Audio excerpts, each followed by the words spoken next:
To M R Jain public school. आज का जो हमारा विषय ये हिंदी है और ये कक्षा 5वीं का विषय है। तो शुरू करते हैं आज का अध्याय सरिता पाठ 8।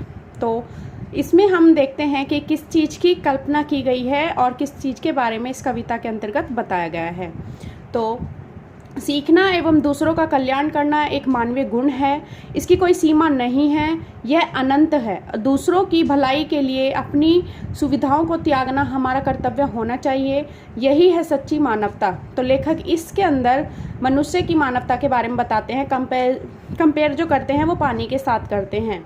यह लघु सरिता का बहता जल कितना शीतल कितना निर्मल, हिमगिरी के हिम से निकल निकल।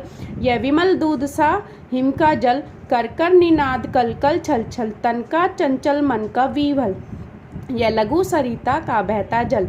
तो बेटा इसके अंतर्गत यह बताया गया है कि जो सरिता का जल होता है बहुत ही शीतल होता है और निर्मल होता है। ये पहाड़ों से निकलता है और दूध के समान होता है, ठीक है। और जब ये बहता है तो ये बहुत चंचल होता है और छल छल इसकी आवाज़ आती है।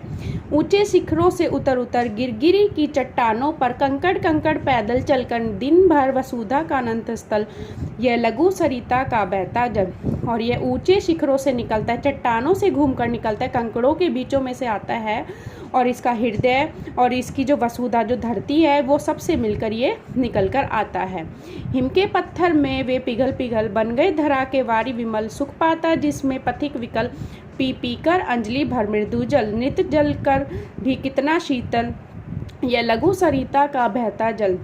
मतलब ये इसके अंतर्गत ये बताया है कि पत्थरों के बीच में से पिघल पिघल कर निकलता है और यह सुख पाता है। और पथिक जो रास्ते होते हैं उनमें भी मतलब समय के अनुसार ये शीतल ही रहता है और बहता रहता है समय के अनुसार। तो आगे हम देखेंगे, कितना कोमल कितना वत्सल रे जननी का वह अंतस्थल, जिसका यह शीतल करुणा जल बहता रहता युग युग अविरल। गंगा यमुना सरयू निर्मल यह लघु सरिता का बहता जल। तो यह बताया गया है कि पानी जो है कितना कोमल होता है कितना वत्सल होता है और ये जननी किसका होता है, गंगा यमुना से निकलता है, क्योंकि ये करुणा का जल माना जाता है। तो बेटा ये आपको चैप्टर समझ आया होगा। तो यहाँ पर हमें जो सीख मिलती है ये सीख मिलती है कि पेड़ अपने फल नहीं खाते हैं तो ऐसे ही नदी भी अपना जल स्वयं नहीं पीती हैं। तो जब मनुष्य के अंदर खुद अच्छे गुण होंगे तो वो उन गुणों को दूसरों में बांटेगा, अच्छाई मतलब दूसरों के लिए दिखाएगा। तो यही हमारे अध्याय की मेन शिक्षा है।